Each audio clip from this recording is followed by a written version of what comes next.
How do we even put into words what our dad meant to us and so many others? Though he passed away in August 2010, he left behind a legacy of compassion. He was the kind of person who would give the shirt off of his back and freely gave of his time, his energy, and his financial support to make our community a place where the power of violence was challenged and opposed by his strength, gentleness, and compassion. For those of you who didn't have the opportunity to know him, his heart was larger than life. Everyone knew that he treasured his family, friends, and colleagues, but our dad also treasured and cared deeply for those whom he had never met, but knew needed help. The people served by CVIC were as real to him as the people he saw day to day. He knew about their desperation, and he wanted to help. Along with our mom, Lisa, he made a tangible difference in their lives. He loved CVIC and all it stands for, to uphold the people's dignity and ensure their safety and freedom. In today's world, Dad would want nothing more than to help others, and now is your chance to fulfill one of his many dreams. We miss him every day and know his legacy will continue to live on with the help of all of you. Thank you from the bottom of our hearts.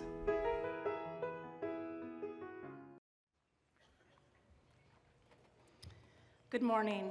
I'm Judd Sondreal, CVIC Board Chair, and I'd like to welcome each and every one of you to the CVIC's 18th Annual Judd Sondreal Memorial Rise and Shine Peace for Breakfast. Oops, excuse me. As the video a moment ago highlighted, this special event is named after Judd, a longtime donor, past board member, and beloved friend of CVIC who passed away unexpectedly in 2010. Judd was an incredible advocate for children and adults oppressed by violence. Judd's wife, Lisa, continuing Judd's legacy by underwriting this event in his memory while surrounded by her loving family, daughter Brittany and her husband Phil, and daughter Annika and her husband Matt. Let's take a moment to recognize this family.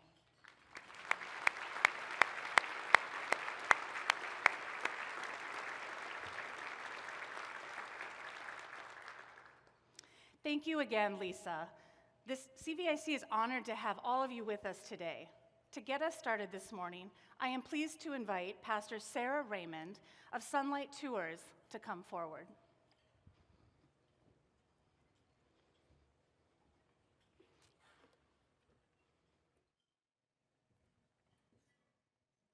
Let us pray.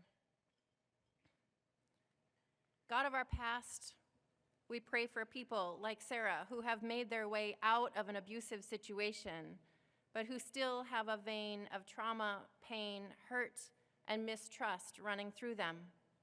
We give thanks for their bravery, for their ability to find joy and love, for their persistence and perseverance to live into their whole beautiful life. God of our depths, we pray for those who can only pretend for so long. Their faces grow tired under the weight of their masks. They long to be seen, and they're terrified to be seen. They find themselves in rooms where in order to belong, they must disguise and diminish themselves, their bodies, their thoughts. Help them to reclaim the sound of their truest voice. Let them find places and spaces and open hearts for their truth-telling. God of our hope, we pray for the work of CVIC within families and within our community. Let each small step come together to make big changes. Let each person impacted by their work go on to reach out to others. Let each donation remind the staff at CVIC of their importance within our community. Let each child who is protected find joy and love at the core of their lives. One person at a time, one family at a time, one classroom at a time, one life at a time. Let the work of CVIC be so successful that it is no longer needed to stop violence in our community. And God of our help, we pray for those who cannot find a way out. We pray for those who cannot hold hope any longer. We pray for those who are watching and waiting and praying for help. And merciful God, we pray for those who use power and control to make their way in this world. We pray all of this in your holy name. Amen.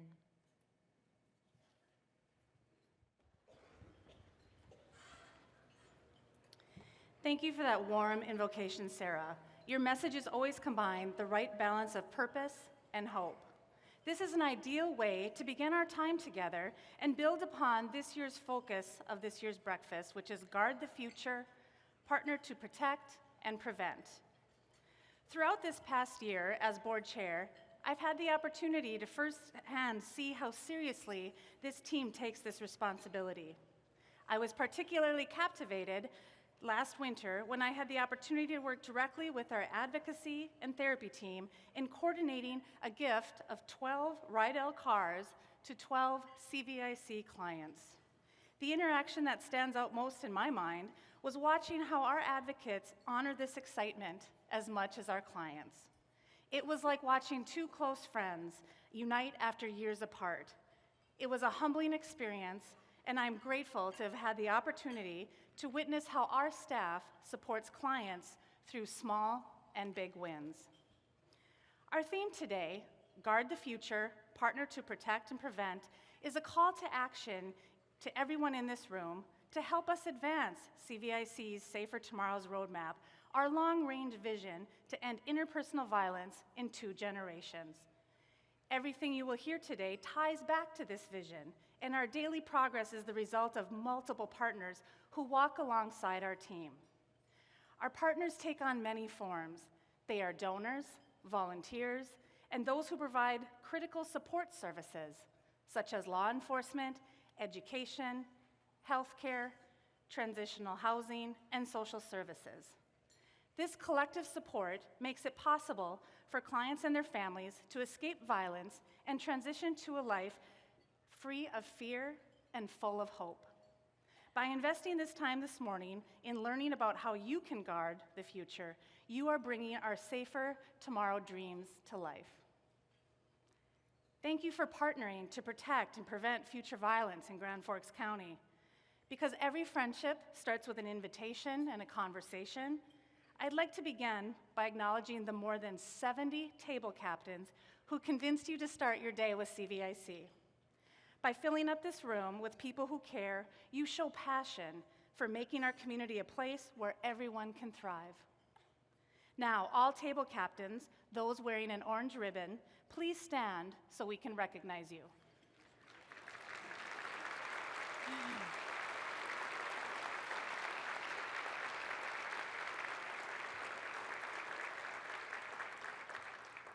Thank you. And CVIC's Board of Directors, through your exceptional leadership through your exceptional leadership, you create a culture of innovation and excellence within CVIC and beyond. Board members wearing a green ribbon, will you please stand so we can recognize you?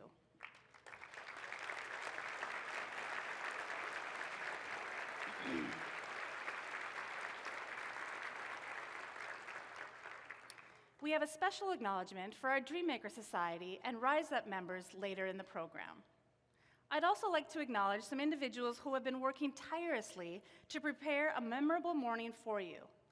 Please help me in thanking Cara Fossey, Senior Director of Development, Emberly Leitz, Director of Development, Riley Egan, Donor Database Specialist, Lindy Merck, Executive Assistant, Shaylee Miller, Communications Specialist, and Suzanne Irwin, Video Specialist. Each year, they find new and innovative ways to engage with you to make this morning significant. They don't miss a beat and continue to make this event shine. Let's give them a hand.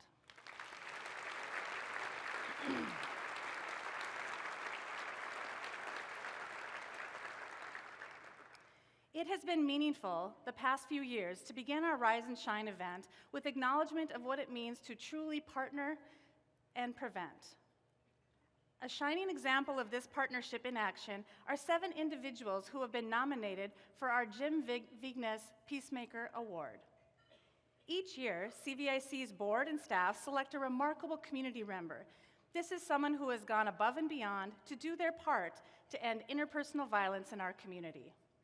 We have presented 20 of these awards since 2002. It is our way of acknowledging the incredible collaboration involved in solving violence. It's also an opportunity to celebrate partners, donors, and friends who provide hope to thousands of victims and their families each year. Last year, we named the award in honor of the agency's first peacemaker, Jim Vignes. He was honored in 2002 and sadly passed away in 2022. Jim was a steadfast advocate of our work and a tremendous friend to CVIC clients and employees. His compassion and patience when working with survivors as a domestic violence investigator was unparalleled. He worked tirelessly to ensure that investigations were thorough and that survivors felt comfortable every step of the way. This year, we honor 7 incredible individuals who are very deserving of this award. Andrew Iyer, Team Leader, Assistant State's Attorney, Grand Forks State's Attorney's Office; Rod Hewitt, Investigator, Grand Forks County Sheriff's Office; Mara Duran, Chief Executive Officer, Spectra Health; Tammy Knutson, Child Protection Supervisor, Grand Forks County Human Service Zone; Tracy Meidinger, Captain Assistant Chief of Police, University of North Dakota Police Department; Mark Sanford, Representative District 17, North Dakota House of Representatives; and Andy Schneider, Sheriff, Grand Forks County Sheriff's Office. Congratulations to all of these well-deserved nominees. Please stand so we can recognize you.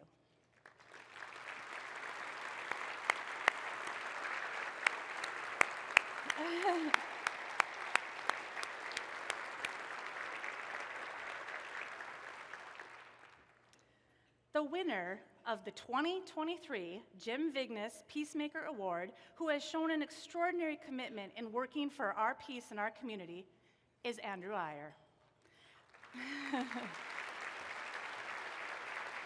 Andrew, if you would please come forward to accept this award as I share a bit about you and why you were honored by CVIC's Victim Witness staff. Andrew serves as lead attorney on the personal crimes team at the Grand Forks County State's Attorney's Office. He is frequently assigned to cases involving domestic violence and sexual assault. No matter what the circumstances, Andrew handles each case with the utmost care and consideration. Andrew does a phenomenal job at keeping victim witness staff up to date on case negotiations. He always makes a point to double check with our team to see if there are any victim impact statements and/or restitution requests that need to be filed whenever a case is being resolved. Andrew is also making himself available. He also makes himself available to meet with victims to explain his reasoning when he's unable to proceed with charges in their case. In the last few years, Andrew has done a remarkable job working with child victims of both physical and sexual abuse. Parents and guardians are always moved by how comfortable Andrew makes their kids feel as they color together and discuss their interests. The Victim Witness Program always appreciates how he takes the time to put things in child-friendly terms as he explains the court process and gives them the opportunity to share their input. Andrew, you are truly a peacemaker to so many staff, survivors, and their families. Congratulations, Andrew, on being named this year's CVIC Peacemaker. You're an incredible model for educating others about the importance of violence intervention and prevention. We truly appreciate your support of CVIC's long-range plan to end interpersonal violence in 2 generations.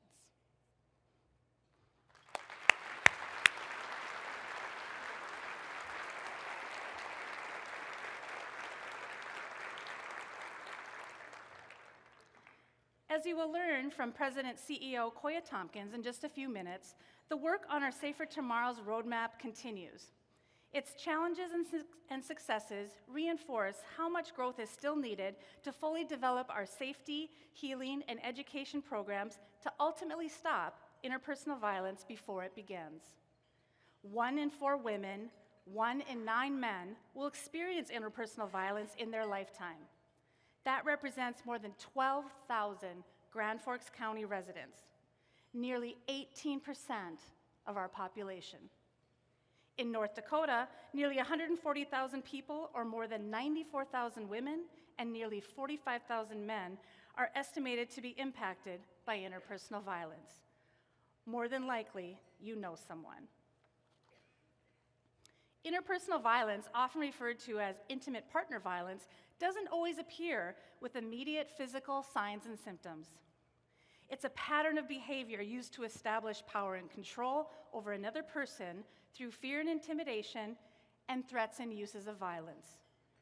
Abuse surfaces in many forms: physical, emotional, sexual, economic, stalking, and isolation. Sarah Gustafson, our keynote speaker and past client of CVIC, understands this firsthand. She will soon share with you how her experience has motivated her to encourage others to partner with CVIC to prevent future violence. This past year, that partnership in education expanded, reaching survivors throughout all of North Dakota. Working with 19 sister agencies, CVIC collaborated with other legislators and domestic violence sexual assault leaders to educate lawmakers. Their conversations not only underscored the astounding emotional and physical impacts of violence, but also its financial impacts. In Grand Forks County alone, estimated costs of inter-partner violence are nearly $980 million.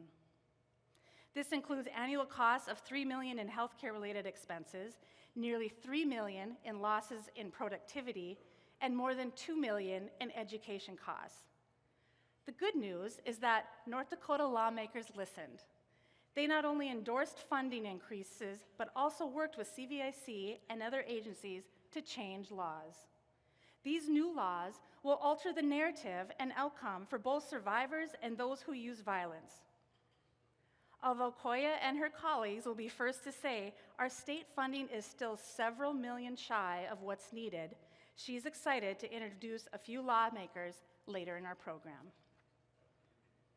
Before Koya comes forward, I'd like to turn your attention to the screens for a sneak peek at what your support has accomplished and how you can continue to create hope for individuals, families, and communities.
When the Safer Tomorrows journey began 5 years ago, many of you not only guarded the future, you held your hands high.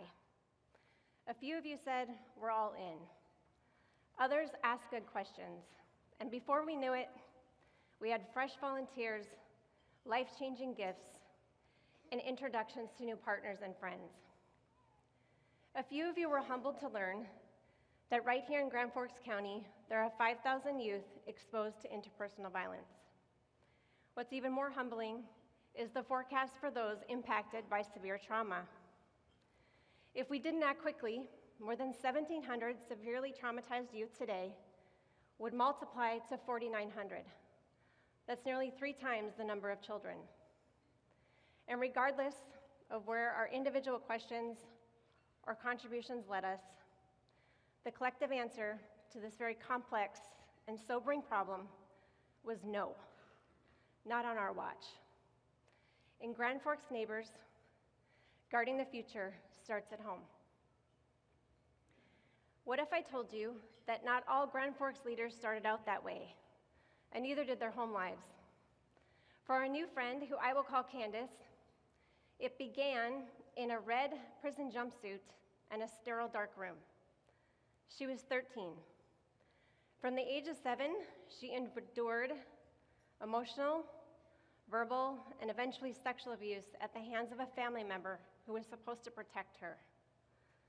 But in Candace's home, the future was scary, unpredictable, and her head hurt.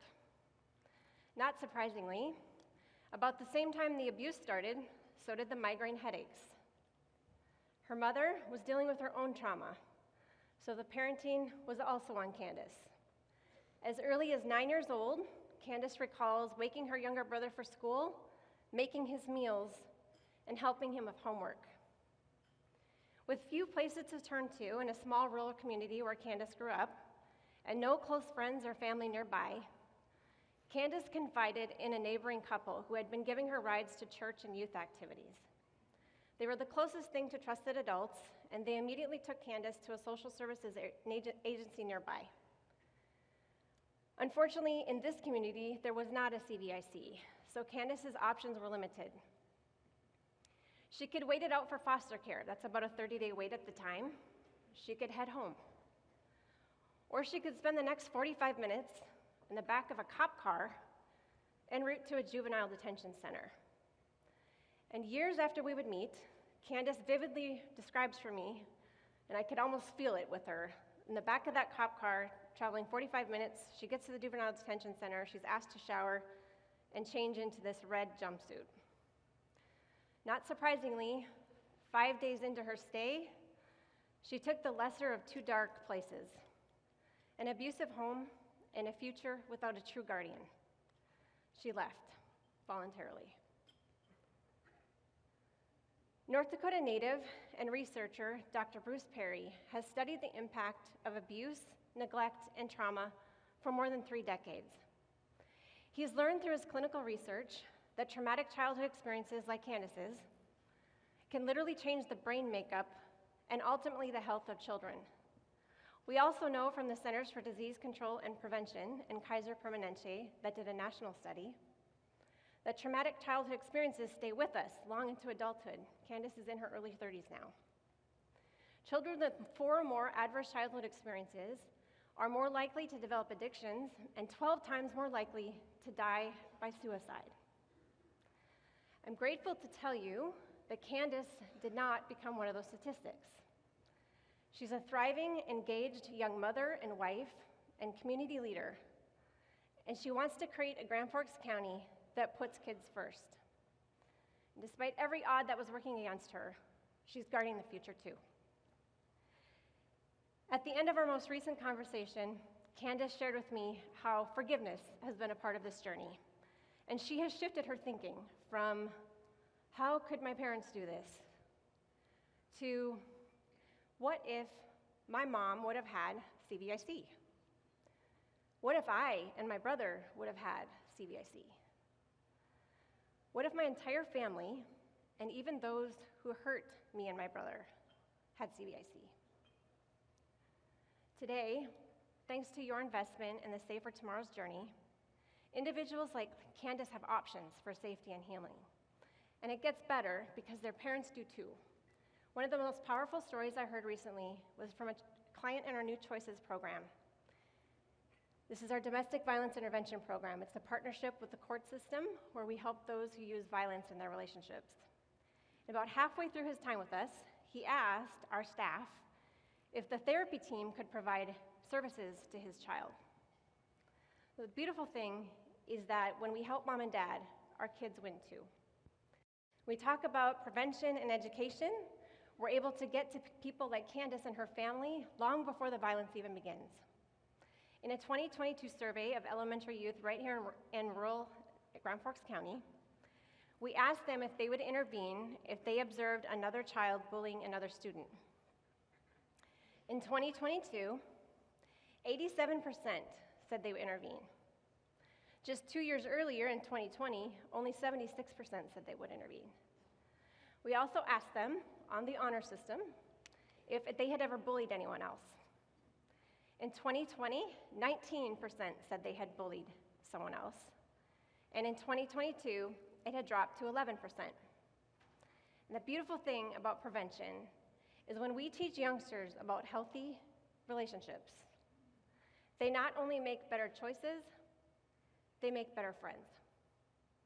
And in a few minutes, I would like to introduce you to a few of my friends who are going to share with you some stories about how your investment is changing lives, not only for Grand Forks County, but the entire state. For the first time in the history of CVIC, as well as our 19 sister agencies throughout the state, the Department of Health and Human Services is going to invest $7.5 million in domestic violence and sexual assault services for the next biennium.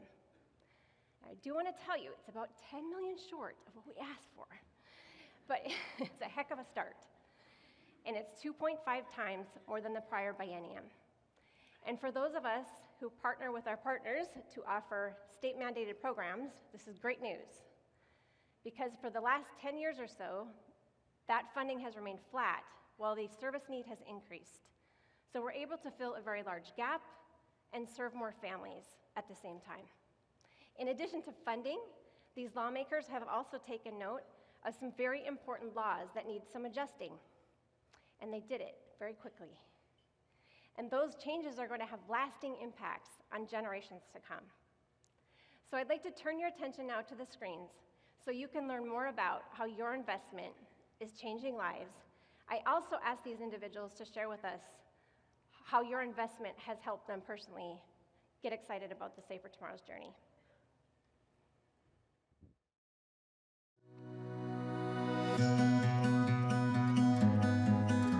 The Safer Tomorrow's Roadmap is really a plan, a very systematic and comprehensive plan to end violence in 2 generations in the greater Grand Forks area. What we know about interpersonal violence is it's not only a complex problem, it's an expensive problem. And where CVIC comes in is we provide a holistic solution to that problem through a variety of safety services, healing services, and prevention and education programming. Because CVIC never walks alone, our clients don't either. We're able to accomplish this very holistic approach because we have very strong partnerships. We have dedicated donors and volunteers who care about and believe in this plan as much as we do. I firmly believe that their 2-generation goal is reachable as long as we have the support in our community and we have the people willing to go out there and educate. It is a realistic plan. Grand Forks is a unique community in many ways, but one of those beautiful components is the fact that there's such great collaboration around the end goal of ending violence. And at the end of the day, through these partnerships, these donations, and these volunteers, what all of us want is a Grand Forks County with resilient individuals, strong families, and thriving communities. I got connected with services through CVIC when I contacted the police department in Grand Forks. They had me talk to an advocate over the phone. Then I went into shelter. CVIC helped me find an apartment, job placement, finding a job, transportation. They're also helping me go to college. So I start in less than a month to go to college. I have seen a lot of resilient individuals that we've been able to help and serve at CVIC. I've never felt so empowered, if that is the right word, than I do today. I'm so grateful. My kids are grateful too, because I have a relationship with them today, which is priceless. being a part of CVIC's mission makes me proud, proud of my life. Every single part of my life, CVIC has touched, and it's amazing. So the New Choices program is kind of a play on words. We provide a space that has an opportunity for clients to talk about the harmful behaviors that they've done in their relationships in hopes that they make new choices in the future. Although we don't serve entire families when we have clients participate in the New Choices program, our goal in the program is to build strong families by addressing the violence that the individuals have used in their intimate relationships and promote accountability for that. Now that we have the restorative therapist on staff, that has been something over the past 7 years that I've sat in groups hearing the experiences that our participants have had in their childhoods, to be able to look at them and say, hey, we have this service available for you if you're ready. For a lot of individuals that participate in New Choices, they've experienced a great deal of childhood trauma, and that's not something they've had a chance to work through. So this is a place where they can come and they can work on reprocessing trauma memories and really reshape the way that they think about themselves, others, and the world.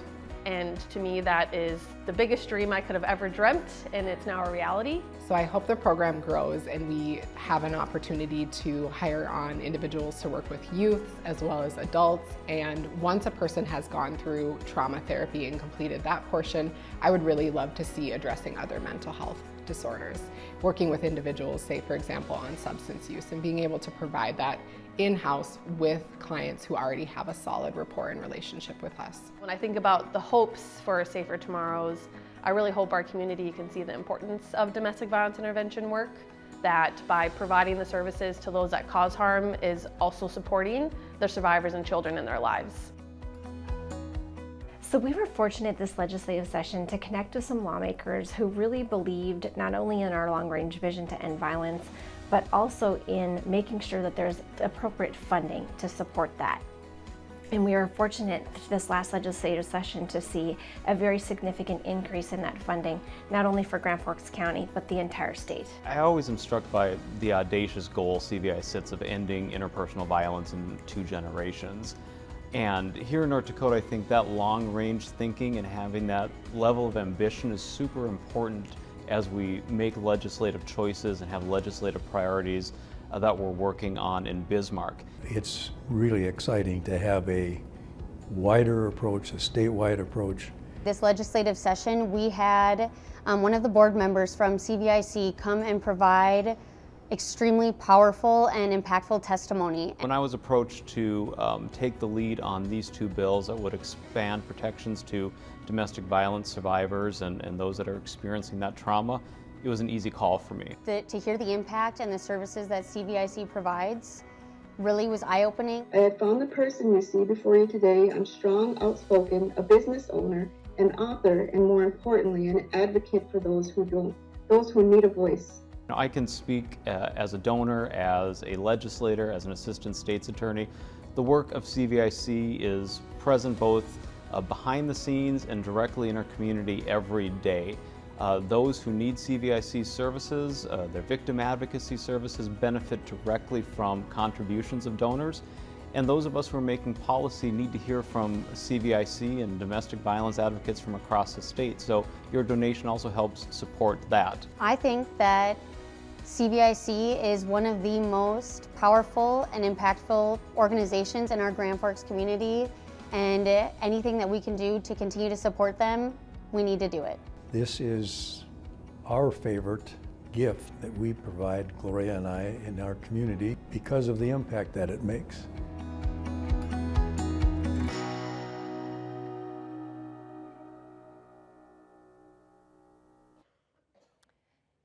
Now I'd like to introduce you to another resilient individual.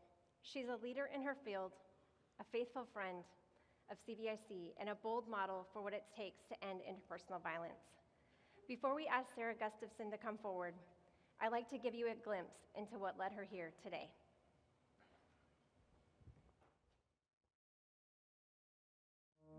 I think sharing my story, I hope to instill hope in people, that if you are in this or have a friend or family member, a loved one in a relationship like this, that there is always a way out and that CVIC can be that resource. Growing up in our house, I was never exposed to any form of abuse, whether that be mental, emotional, physical. We were just a typical Midwest family. In her class, they called her Mama B. So yes, she always was taking care of people. We've been childhood friends. I met her when we were 5 years old, and we stayed friends since. So she's, counseling all the girls and then counseling all the boys. I just think I was always like taking care of people, or if they had problems, they would come to me. I would help talk them through that. And growing up, Sarah was full of energy. Everybody loved to be around her. She was fun. Lots of fun. It was, in my mind, it was like, if this can happen to Sarah, it really could happen to anybody. Well, she had moved out to Maine, and she called me and said, I met this guy, I really like him. And then so my mom and I flew out to go meet him. And I thought, this must be that fairy tale life. He was very charming. He seemed like a nice guy. You just become blinded to some of those small red flags. At the moment you think they're small, but you're really not seeing those things. You would never guess that about him. It was really his show, how he wanted things done, what we were gonna do, what I was gonna wear, who I was gonna hang out with, where I was gonna work, what I was gonna do with my life, when I was gonna have a baby. Good thing they came back here. Good thing she got a job here, because he really would have liked to have just had her there. We'd come to her house and hang out, and then we'd have to leave at certain times. She wouldn't answer my phone calls. I rarely heard from her. Really put a strain on relationships early on because people were cut out of my life. It was almost like you put a lid on her. I did see some changes, like I said. It was really hard to imagine her in such a horrible space because she did make it look okay. Isolating that partner is often the first thing they do. Sarah and I met in the hospital. We were brand new nurses working. We both had just completed our RN degrees. After Jordan was born, things really escalated, and it's because the attention couldn't be just on him. I had another person to take care of. Her spunky personality had kind of dwindled a little bit. I probably didn't recognize all the signs of the verbal abuse. I just thought, well, we're tired, we're moms. This is a hidden form of abuse where it's inside, it's secret, it's emotional, mental. Right after she had her son, she had a C-section, and we went to her house. She had to clean everything in the house perfect. He would crawl around and pick up lint off the carpet. But she was on her hands and knees cleaning the floor. And so looking back on it, it was like, holy, this is not probably what she should have been doing. So at the beginning, things were not physical. When I was ready to leave my home, things turned physical. It has opened my eyes, because that person that you wouldn't expect the most, somebody who has it all put together, who has great degrees, has a wonderful son, that's not who you would expect to be in an abusive relationship. I got very scared. I remember going down the stairs with Jordan as an infant. We hid in the basement bedroom, and he had taken the keys, so I knew I didn't have a way out of the house. And then I just looked at my son. I said, I'm gonna get you out of here. I don't know when. I didn't look like I had been beaten or hit all the time. And so I had to prove that this was something bad was happening in this house. So I did set up recorders I actually had from nursing school so I could start getting some audio recordings. I was scared no one would believe me. There were things that I would witness, like I said, if we go out to eat, and there would be multiple phone calls, like, when are you coming home? We had a nursing conference out in Bismarck, and there was a national speaker, and she talked about specifically nurses being prone to abusive relationships because of their personalities. That was an aha moment for me, I think, where I'm like, okay, this is me. Things had escalated since that January, and he started throwing things at me. And I just knew, I'm like, I can't take this anymore. And so the first person I called was my sister. Oh, I felt terrible. And I was like, how can someone live like this? And then the next person I called was Ann Mason. Was it surprising? Yes, just because she was ready to be done, right? Not surprising because we had known that things weren't good. So when I walked into my parents' home and told them all of this, I think it was shocking, but yet not. I think there were things that now made sense. You kind of can't believe that it's happening. And then you can't believe that it's happening to your family. But I did believe her. It's just so much happens so fast. What a hard decision to make, because here you are making a decision to leave. She had no idea what that was going to mean financially. She had no idea what that meant for Jordan. She had no idea what that meant for the future, but what she knew is that that's not the life that was right for her or for her son. And I'm actually proud that she was strong enough to tell us, because it's not an easy thing to do. Things just then kind of spun out of control as we were leaving. It was very scary at first. It was the police, because he drained accounts. Dad and I had went to the police station to file some type of report. And before we decided to go ahead and do what would have been a restraining order or protection order, we were guided to go to CVIC. I had a moment where I felt really stuck. It was a really dark moment. When I think about CVIC in that moment, if no one was going to believe me, they would believe me. And this was a situation where we were just outside our reality.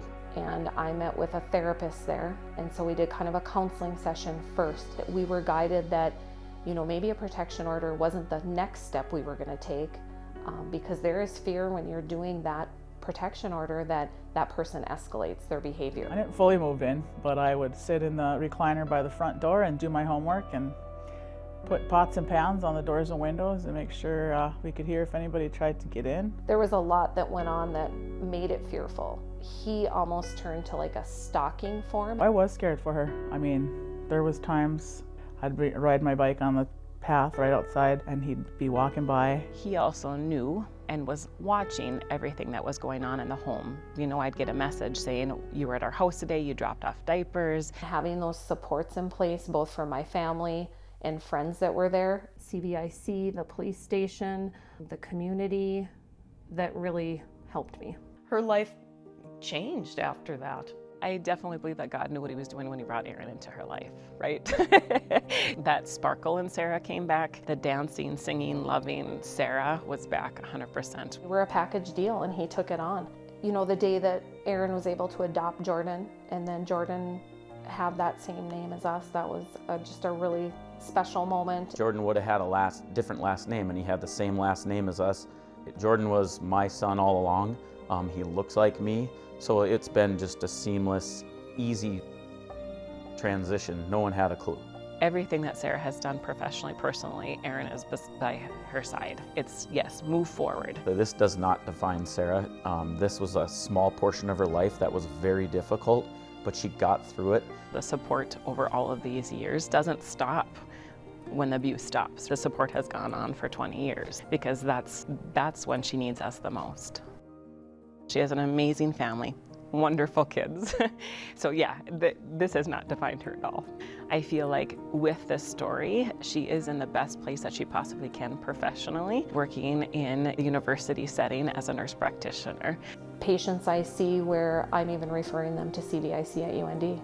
That has all come full circle as well. And I feel like she takes on a lot of stuff because she wants to help people. I'm involved with TEARS, which is a suicide prevention and awareness group through All True Health System. It's just fun to see Sarah run at peak Sarah. Sarah has turned something so hard into something truly incredible. If someone is going through this, that they know they're not alone and there is always a way out.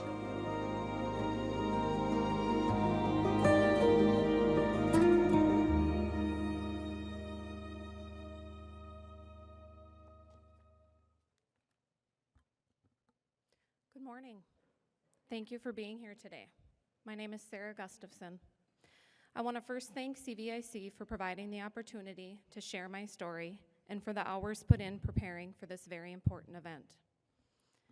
This morning, I want to spend some time with you, not only sharing my personal story of survival, but also encourage you to learn about different forms of abuse, how to recognize signs of abuse, and what to do if someone you care about is being abused. Please keep these 6 words in mind as we walk through all of this today. There is always a way out. In preparing for today, I came across this quote. She stays because the fear of leaving is greater than the fear of staying.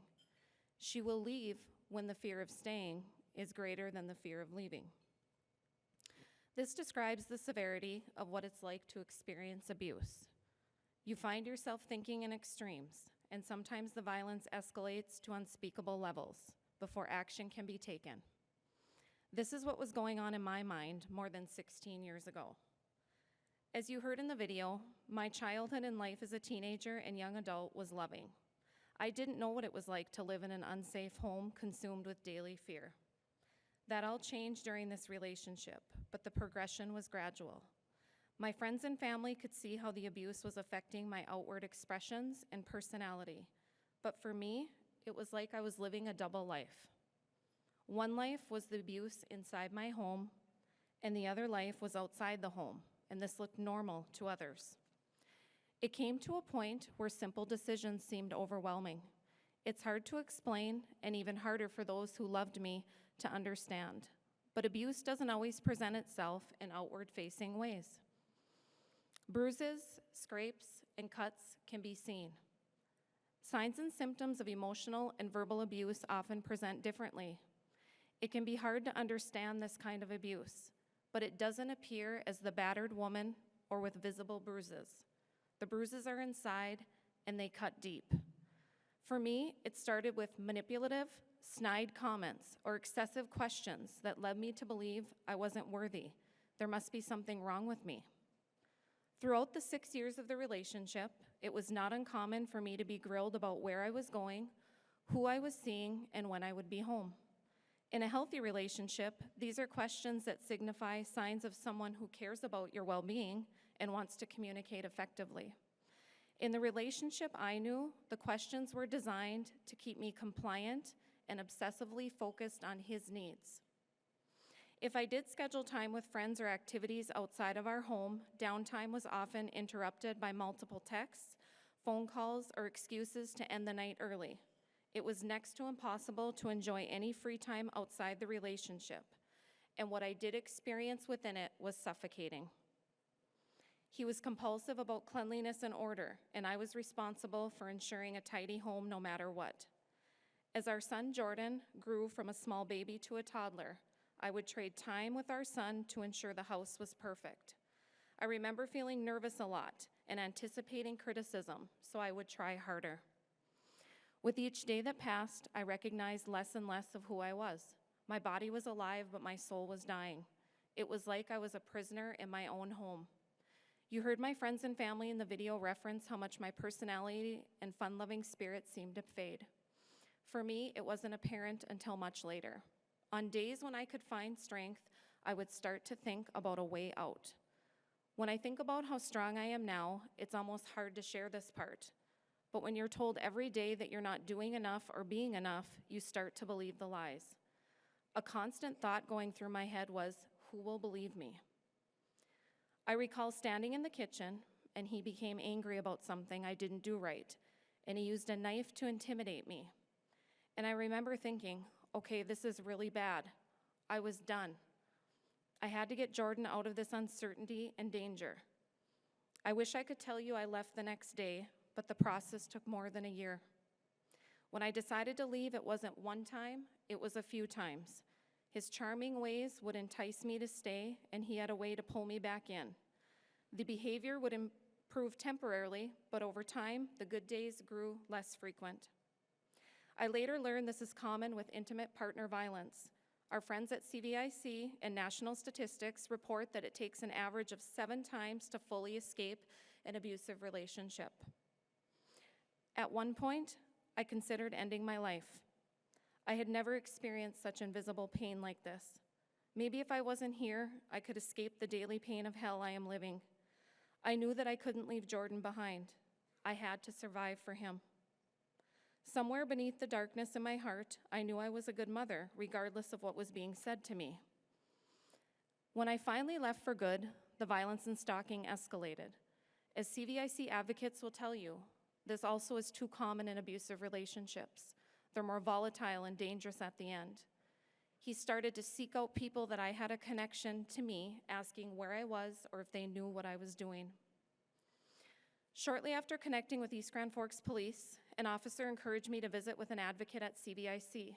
After listening carefully to my story and presenting some options for consideration, She reviewed with me options for a protection order and offered guidance on next steps. For the first time in a long time, Jordan and I were not only safe, but free. A future without violence was possible. At the time, I was a registered nurse at All True Health System, and working there was a safe haven and a support system for me in many ways. I had a non-trespassing order put in place specifically for work. I never walked to my car alone, and I felt that my colleagues showed me both concern and compassion. They were a much-needed lifeline on many hard days. You might be sitting here today and thinking, if it was that bad, why didn't you just leave? Why would you stay in that? You stay because it's not always bad. In these types of relationships, you're swept off your feet, it seems too good to be true, and then the abuse starts. The control, the comments, the put-downs, the yelling, the threats, and then the pushing and shoving. The abuse I went through started out as emotional and turned physical. Being in the type of relationship where you are beaten down mentally to nothing, your self-esteem is at the utmost low. You believe what you are being told. In a sense, you become brainwashed. You're ugly. You're fat. No one would ever marry you if you left me. You aren't smart enough to go back to school, and so on. The mental games are debilitating. I truly believe that the work CVIC is doing is suicide prevention. In my work with TEARS, I know that individuals going through these types of situations are at triple the risk of suicide compared to others. When watching the video today, these events seem so long ago, and at times like it wasn't even a part of my life, but it was. In my story, many people played a role. The circle of support that surrounded me was a very strong one. This leads me into talking about you being here today. What can you do when someone you know or love is going through something like this? When we see something off or something wrong in a family member, friend, colleague, our first inclination is to check in. Go with your gut. Society has shaped this belief that it's not our business unless someone shares it with us. I'm here to tell you that is not true. Domestic violence is everyone's business. Make it your business. Can you imagine what our community and region would look like if we did this? Checking in makes the victim or the person being abused feel like others care. It can help the person see the light and keep some hope that there is a way out of this situation. I remember many individuals who did not give up on me, and they saved me. They supported and stuck with me through some major challenges. They didn't care what others thought. Too often we want to turn our heads and say, nope, I don't want to get involved, or I have enough of my own stuff going on. We have to help shift this way of thinking, and that starts today with everyone in this room. If each of you and all of your family and friends knew the crisis number to CVIC, or even that CVIC exists and what services they offer, can you imagine the impact? My goal for sharing my story today is to educate you on healthy relationships. I want you to learn how to support and recognize unhealthy relationships in your own life or in the life of your friends, families, neighbors, colleagues, so that you feel empowered to step up. I was blessed to have so much support around me, even after all the excuses I would make up and no's I gave to multiple invites. Many of these individuals are here today. Ann and Dax and Mason, my dear friends, the day you met me in that parking lot and helped pick up Jordan from daycare, I felt the weight of the world off my shoulders. You stood next to me as I revealed the abuse to my parents. Emily Rumley, my childhood best friend, you never gave up on me and stayed with me for months after I ended the relationship. Donna Devine, my manager well at All True. I will never forget the day you met with me and helped set up a safety plan, ensuring security was involved. Kelly Grassel, my supervisor well at All True. I remember you giving me a card with $100 in it. That $100 helped me more than you probably realized. I was now a single mom, and I needed to be able to provide for my child. Ada Lou Weary, my mentor who passed away just a few months ago. Ada Lou supported me and taught me how to be a nurse and a single mom. She would sit with me on breaks at work and review the importance of checking my mail daily and keeping up with my bills. Each year, she would write to me at Christmas time. Her message she sent to me this last Christmas said, "You have been blessed with a beautiful family. I am so proud of you, Sarah. We did good. Merry Christmas. I love you." Anna Brill, My sister. I called you the day I left. You were living in Minneapolis, you packed your life and moved home the next day to help raise and care for Jordan. You are his second mom and have always been there to help me with our every need. Josh Barrett, my brother. You told me to come out to the farm and check the glove box. There was a check to help me pay bills. Brotherly love takes all forms. Yours was perfectly timed and forever appreciated. My parents, where do I start? Maybe by thanking you for saving my life. I would not be standing here if it wasn't for both of you. You cared for Jordan as if he was your very own. You pushed me to grow as I worked double shifts to keep my house. You helped support me financially through the legal process. Dad, you spent countless hours in the courtroom listening to me recount intimate details of the secret life I had led. You and Mom, I'm beyond blessed. My husband, Aaron, God put you in my life at the right time and showed me what a healthy, safe, loving relationship is. You took Jordan and I as a package and never thought twice. My children, Jordan, you are the greatest gift from all of this, and I will always be here for you. I am proud of the young man you are growing up to be. Ending violence in our family happened the day we left, and now you have been raised in a home where this doesn't occur. Nora, you were the last puzzle piece to our family, and you fit just perfectly. My extended family, the continued support over many years is something that I can't thank you enough for. You showed up in my darkest days and now can help celebrate the brightest days of my life. But I know all too well how lucky I am. Many people don't have such a support system. That's where CVIC comes in. They are a safe haven for a few nights or even weeks or months. A skilled therapist who listens, a genuine advocate who cares, a legal expert with sound advice. Wherever clients are in their journey, CVIC can be a place where clients feel safe, understood, and free. During my time as a donor and now a nurse practitioner, I'm proud to partner with an organization that meets clients where they are, helps them identify options, and stays with them through every step of the transition away from abuse. For me, the turning point arrived far later. With my village of support behind me, the turning point for me, the moment I decided to leave, was while listening to a nationally renowned keynote speaker at a medical conference in Bismarck. She said that it's common for nurses to get entangled in abusive relationships due to our desire to help people. Her words rang loud in my ears. It felt like she was talking directly to me. It was the knowledge I needed to take my life back. Now, standing before you, a different, stronger, more resilient person, I hope my words can ring just as loud for someone in this room today. Your CVIC referral card is on your table in the orange envelope. Please take it and partner with CVIC and me to help guard the future from all forms of abuse. The next time you have that gut instinct that something seems wrong, listen to yourself. Check on people around you. Ask them if they're okay. Tell them you're concerned. Have that CVIC crisis number in your wallet or purse. Domestic violence is everyone's business, so today I challenge you to step up and make it yours. My healing journey is lifelong, but I am never alone. Please be sure that your friends, family, coworkers, and neighbors are never alone either. And remember, there is always a way out.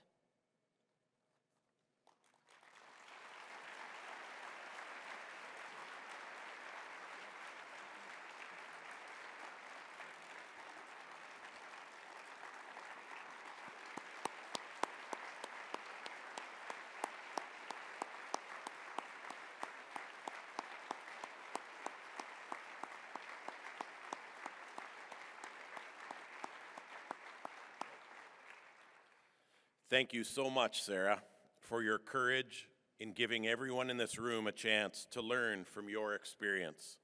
We can certainly all be more mindful, more inquisitive, and more action-oriented to help those around us. Table captains, if you haven't already, please distribute the CVIC referral cards to those at your table. As you do, I'm going to make a special request of Sarah's family and friends who are here to support her in the CVIC's mission today. I believe we have at least 5 tables here of supporters for Sarah today. Will you now all please rise and be recognized?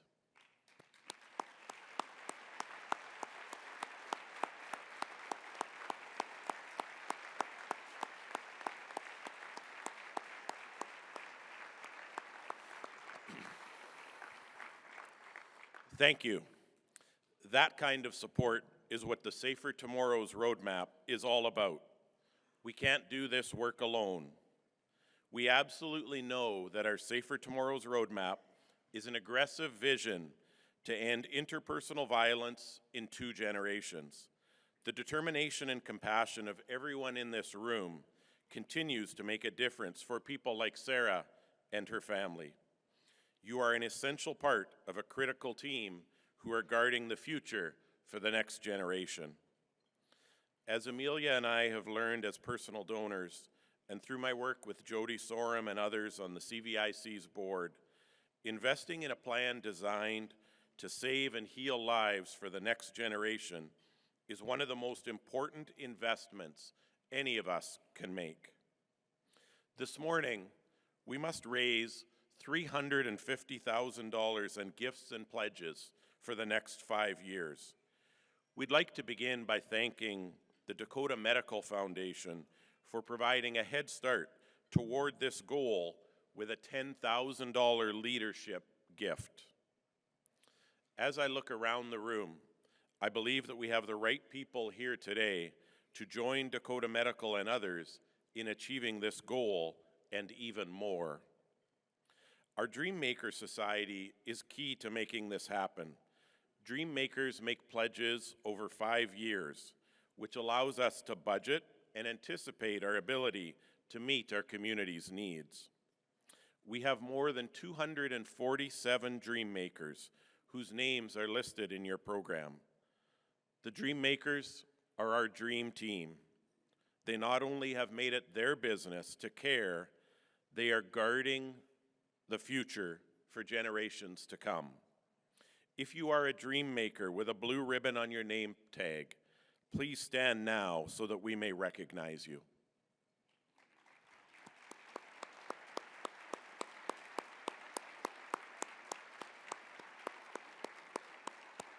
Thank you.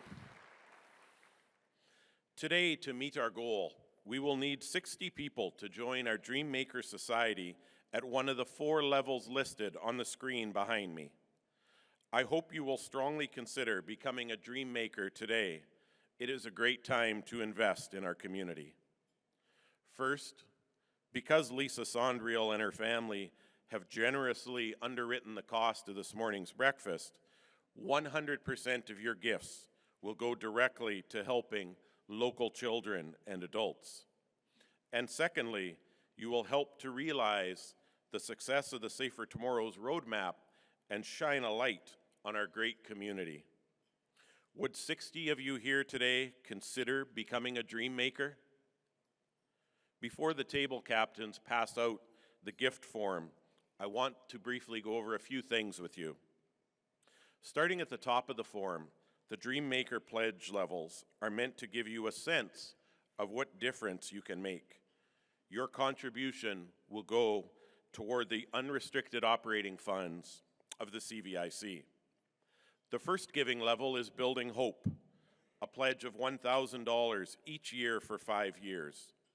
With this gift, you could connect adults and children with life-saving support day or night through our crisis line. If you would consider a gift at this level, which is just $83 a month, your contribution would let us provide crisis intervention and safety planning services for 69 adults and their children for the next 5 years. The second giving level is Guarding the Future, a pledge of $5,000 each year for 5 years. If you would consider a gift at this level, your contribution will provide 195 nights in shelter for adults and children who would otherwise be trapped in a daily life of fear.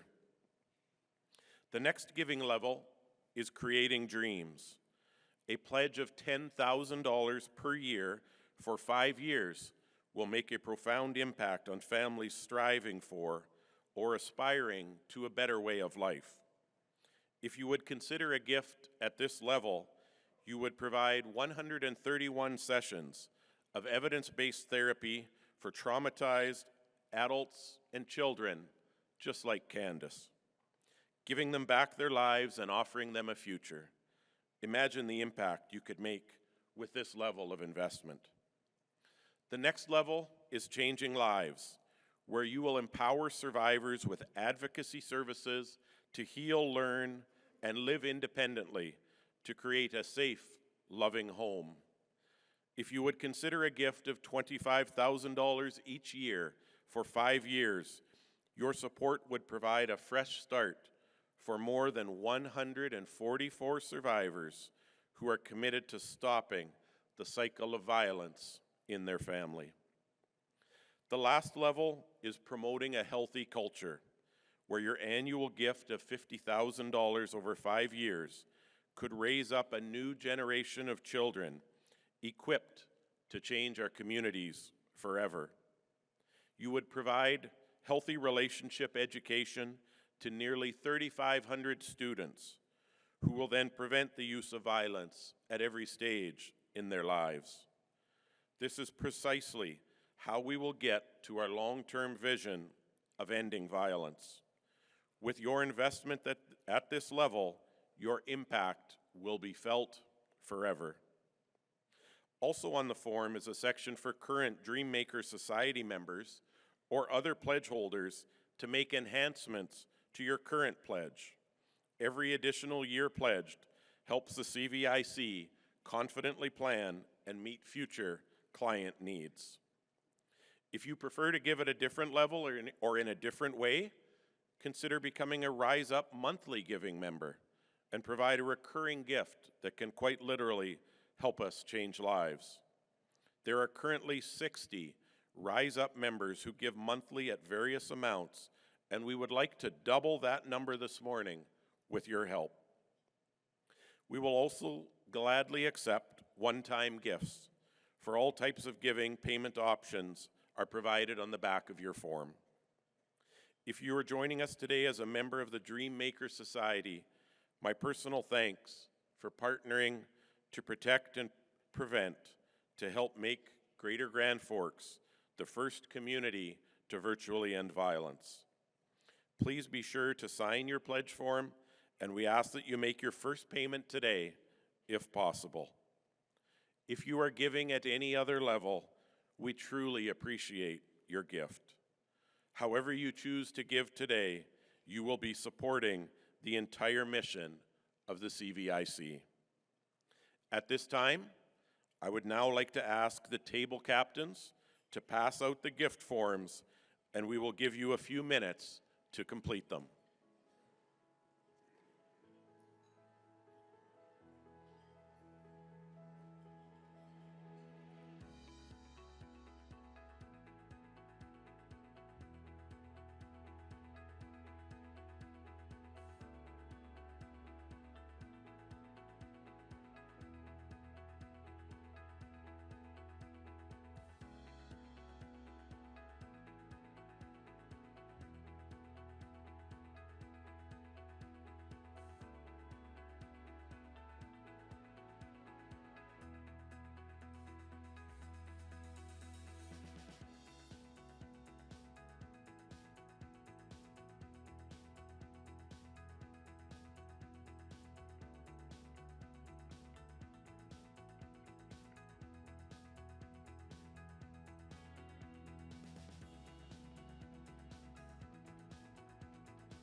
On behalf of the staff and the board of directors of the CVIC, I would like to thank each and every one of you for coming today, for your generous support of the CVIC, and for choosing to be the kind of person who partners to protect and prevent and help families thrive in Greater Grand Forks.